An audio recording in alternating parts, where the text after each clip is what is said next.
Hi, welcome to this episode of Tye Food. On this episode, I'm going to make my homemade sloppy joes for you. So I'm going to start by getting my skillet on right here. I'm putting it on about 375. Medium-high heat is what you would want. While that's heating up, you're going to want to have about 2 pounds of ground beef to make this. I'm going to go ahead and start slicing my onion. For the onion, you want a whole small onion. Or if you have a rather large onion, just use about half of it. You don't want to use the whole thing. Go ahead and give this a quick chop here. You want kind of a smallish style chop. But you don't want huge chunks of onion, you know.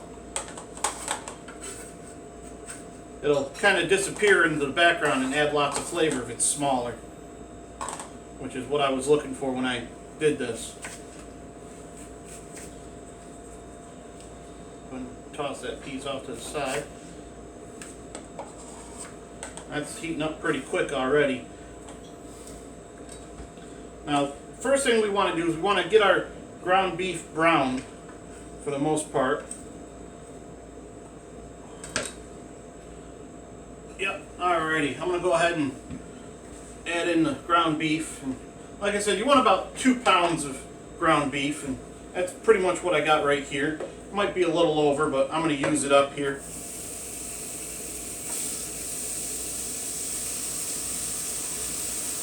And get this all in. Try not to add too much juice, but a lot of the juice is going to evaporate, and then the meat will start to brown and its own fat in this.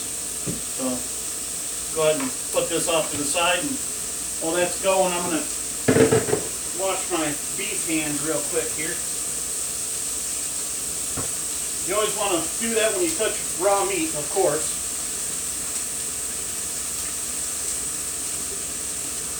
A little soap and water action.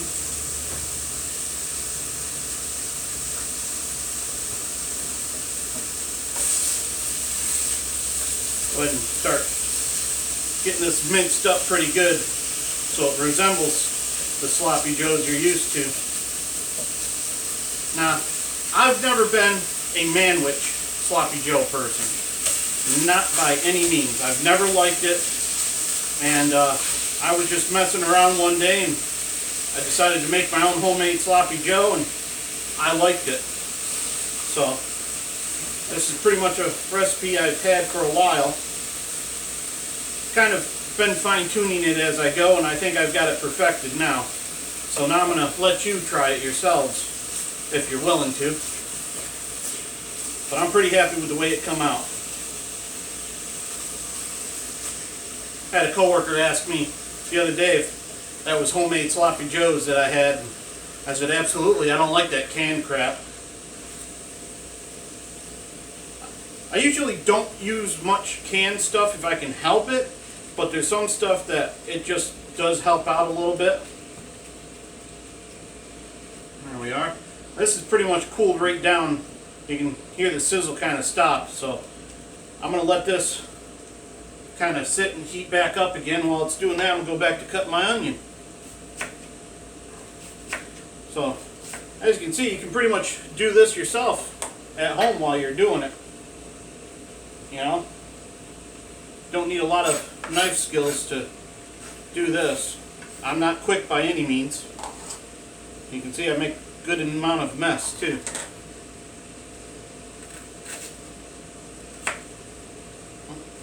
See, not perfect.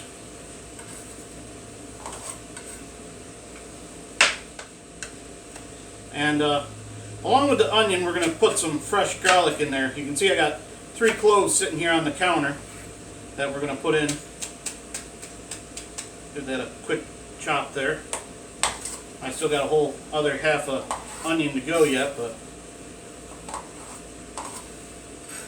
by throwing the meat in like this, crowding the pan so to speak, it's going to cause all the liquid to come out of the beef and pretty much almost boil it until all the liquid evaporates, at which case it'll start to fry again.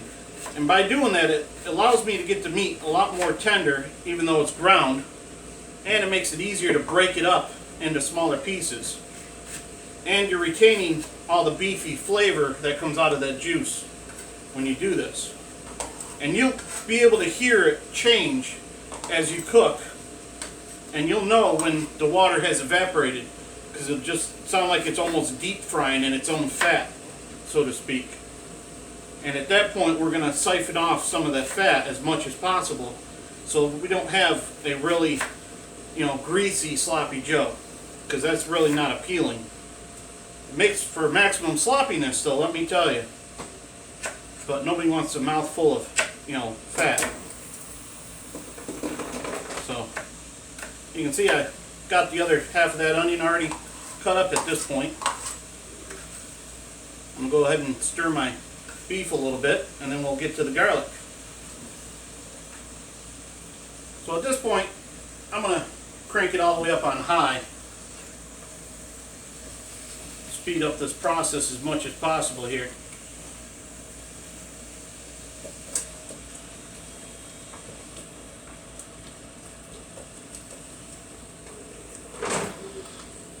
Get this chopped up as good as I can.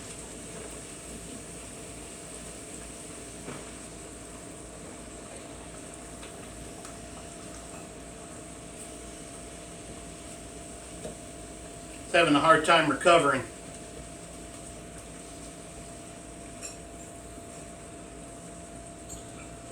I may have overwhelmed it at this point, folks. It's alright, it'll catch up. Once it's got all this meat heated up, it'll be good to go. It was still at refrigerator temp, so that's probably part of my issue. It's not as strong as my stove behind me that I would prefer to cook on, but I ain't figured out how to get the stove in the middle of the kitchen yet so I can cook on it.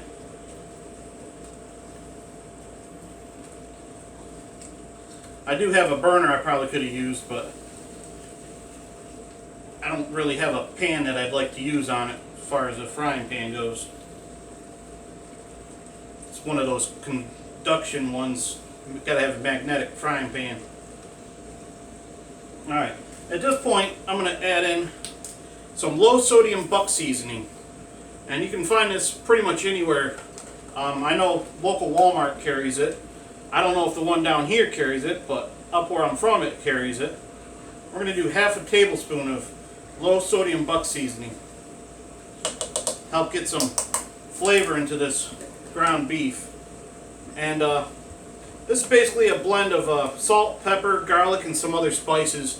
I mean, obviously they got to keep everything a secret for the most part. They don't tell you the whole, ingredient list and exactly how much of each, but pretty much has everything in it that I would have put in this separately, so that's why I went to it like I did.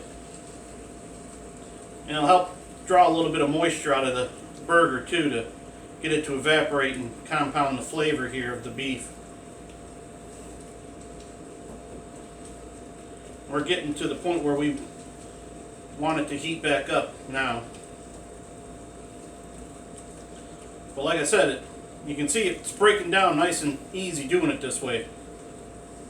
And I would have thrown all that in my frying pan too and done it the same way in a 12-inch skillet.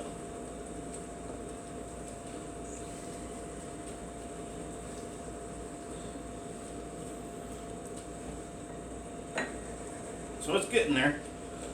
Alright.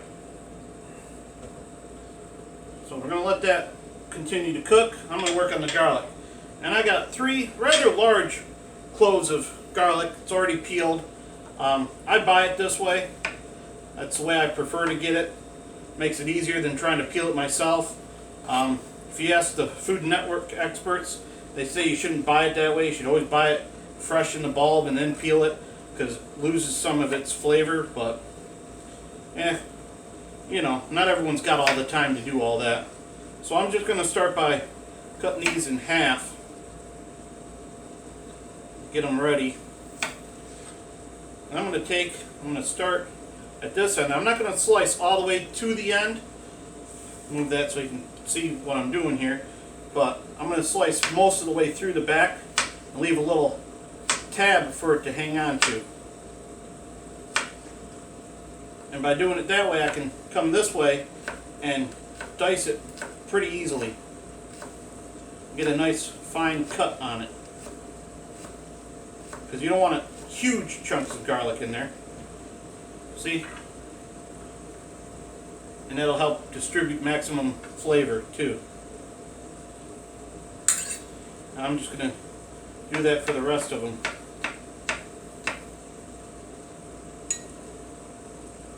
And I'd already trimmed the stem off of that, so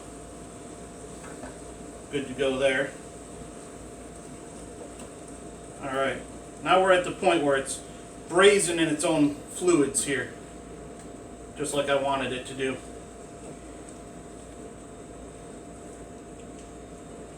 Give it a stir around here.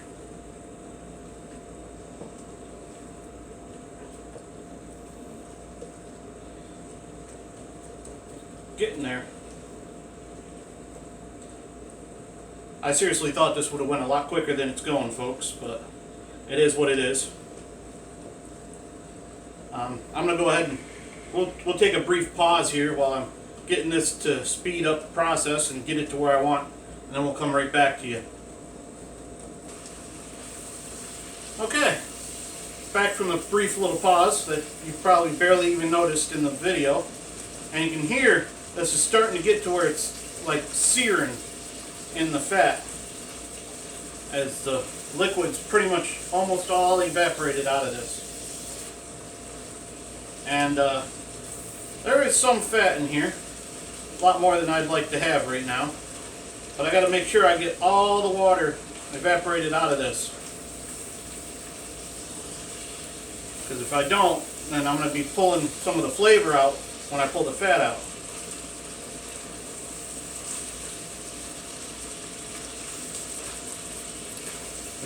You can hear the difference in it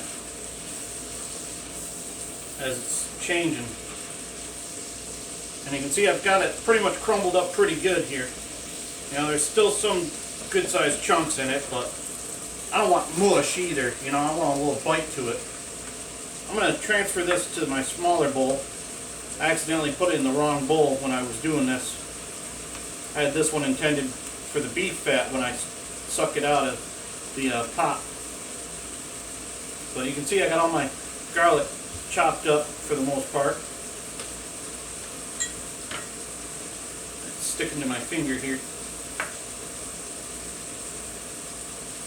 And if you think that's a lot of garlic, well, you're probably right, it probably is. But we're going to put it in early enough that it's really not going to be all that strong by the time we're done cooking. So if you really don't want to use that much garlic, well, you don't have to. Nobody says you have to follow my recipe exactly. You can feel free to venture out on your own and do what makes you comfortable. But I like garlic, and it's really not overpowering in my opinion. So that's what I use.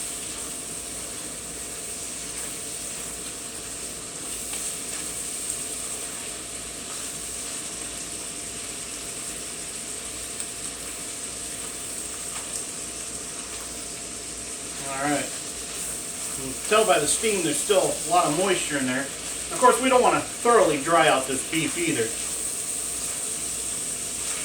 But I want to make sure I got majority of the liquid out of it, so that when I, like I said, suck up the beef fat, it's not a huge deal.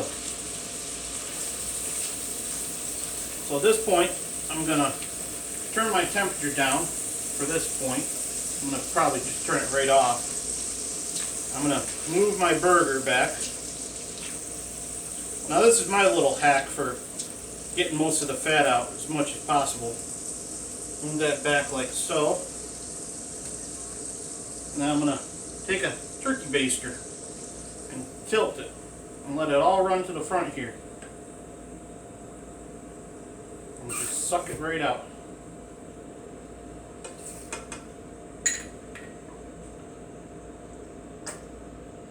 Just like that.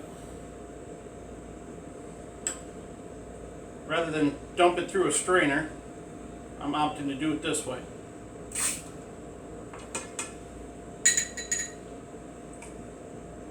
And you'll get a little piece here and there of the burger, but it's really not too bad.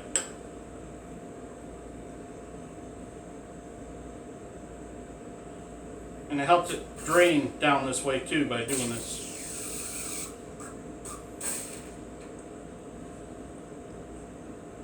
You can see it's quite a bit of fat in there.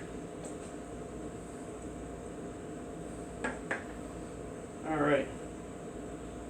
And what's left is a lot of liquid at this point, and I got most of the fat out, so I'm satisfied with that. I'm just going to set that off to the side, set this off to the side. Turn this back on high, and at this point I want to add my onions and my garlic into the meat and continue to cook this. Now if you've got a fine metal mesh strainer, you can just put all the beef into that, let it sit over a bowl. All the fat will drip out of it for the most part, and you can go back to cooking it and doing it that way. That works as well. I've done it that way. I just figured I'd show you a different way of doing it tonight, or a day, whatever it is for you when you're watching this video. And you can hear the difference now that we got most of that fat out of there too.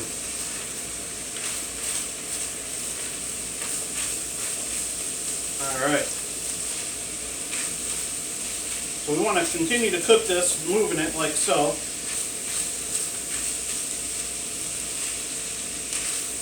And let the onions cook with the beef for a little bit here.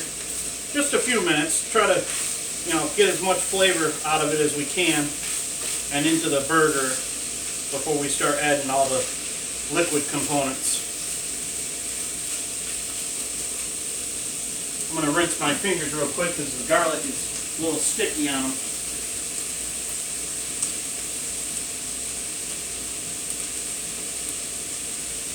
There we are. You definitely smell the garlic cooking in with the onion and the burger at this point. It's starting to smell a little like heaven in here.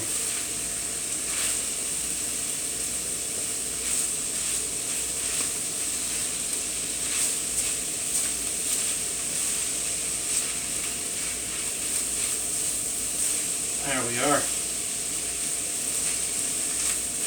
So to this, I've got some bullseye barbecue sauce. You can use whatever barbecue sauce that makes you happy.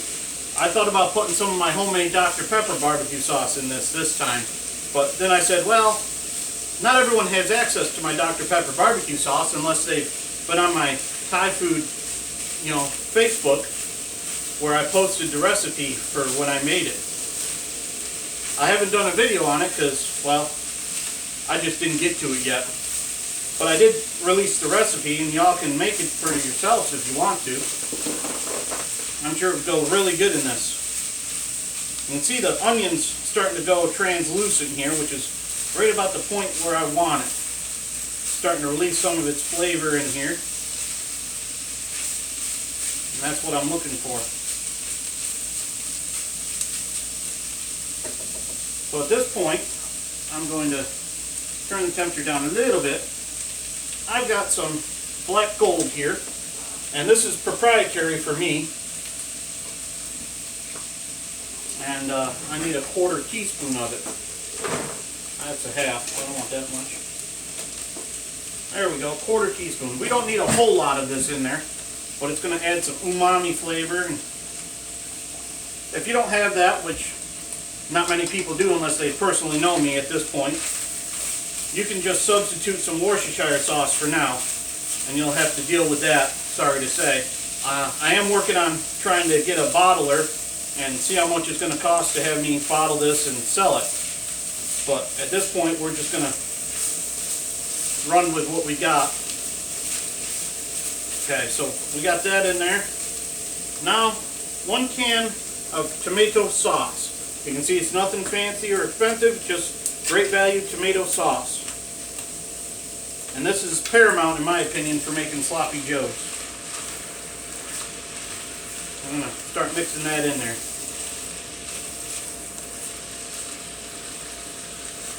So at this point, probably going to want to turn down the temperature to right about a simmer. So as this heats up, it just kind of simmers with it.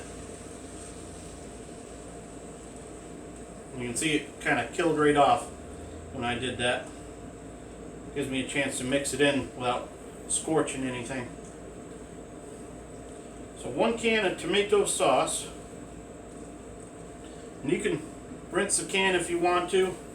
You'll just have to wait for the water to evaporate out when you do that. Me, I'm just going to scrape this out with a rubber spatula as good as I can and run with that. And then I'll have to turn the temperature back up to get this going again.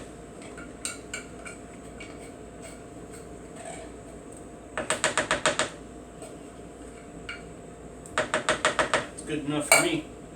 Alright, and 1/4 cup only of the barbecue sauce. That's all you need, just a 1/4 cup of barbecue sauce. Adds a little smokiness, some tanginess from the vinegar in it, and the other spices in there impart some flavor as well, of course.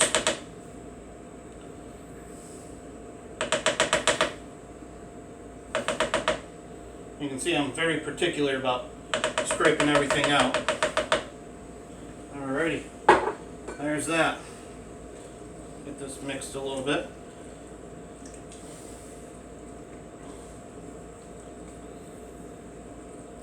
Alright, now I want to do 1 teaspoon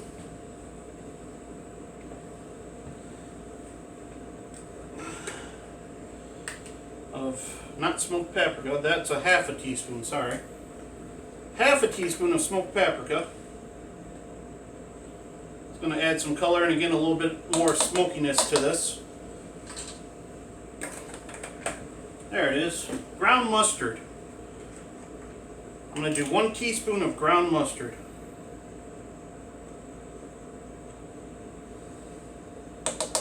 There we are. Now I tried it without the mustard and just didn't taste the same to me. And also I've got some spicy mustard. You can use French's, you can use Hoffman's spicy mustard if you like. But we're going to do 1 teaspoon of that as well. There we are. That's all we need, just 1 teaspoon. It adds plenty of flavor. Don't believe me? Try it without it and then add it in. You'll notice the difference. Okay, there we are. That's everything we're adding in here. I'm going to go ahead and turn the temperature back up again and get this all mixed in. And then we're going to continue to cook this until most of the liquid has evaporated. And you're probably thinking, well, if there's no liquid, how's it sloppy Joe? Well, trust me, when you put this on a burger bun and then bite into it, it does fall out of there. It's just not as sloppy as some of your sloppy Joes are. And that's okay, it doesn't have to be.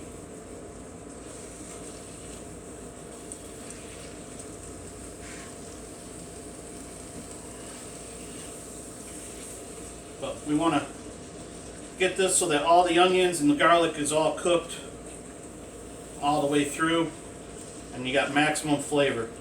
And it does taste better the next day too, folks. So if you actually want to make it ahead of time and then heat it up for leftovers the next day, you can do that as well. No issues with it whatsoever. I personally like leftovers sometimes. Well, most of the time, really. I never have a problem eating leftovers. Of course, I never have a problem eating. But that's it. So we're going to take a brief pause here and I'm going to cook this down to where I like it and I'll come back to you. Alright, welcome back. We've pretty much let this simmer right down to where I want it. You can see it's not terribly liquidy, but it's still fluid, which is what I was looking for. Perfect consistency for sloppy Joe in my opinion. Not too sloppy, but sloppy enough. And you could put this over French fries with cheese and eat it like that if you wanted to. Or you could do what we're going to do, and we're going to put in some buns. Just some regular old-fashioned hamburger rolls. Got them at the local food line here. Let me get some of this out of the way. Clean up my station.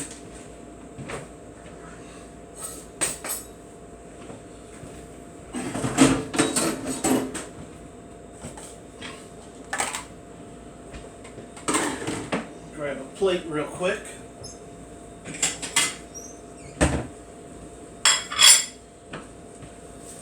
So we just got some regular old plain Jane hamburger buns.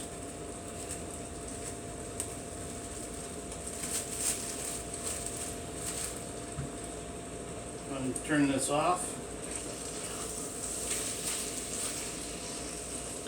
Like I said, you can let it go longer if you want. I mean, as it sits here, the liquid's still going to evaporate out of it until it cools off, obviously.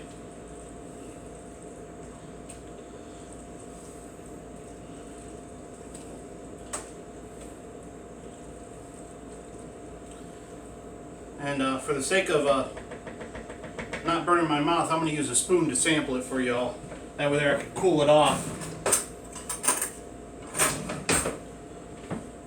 Make sure I got the flavor I want.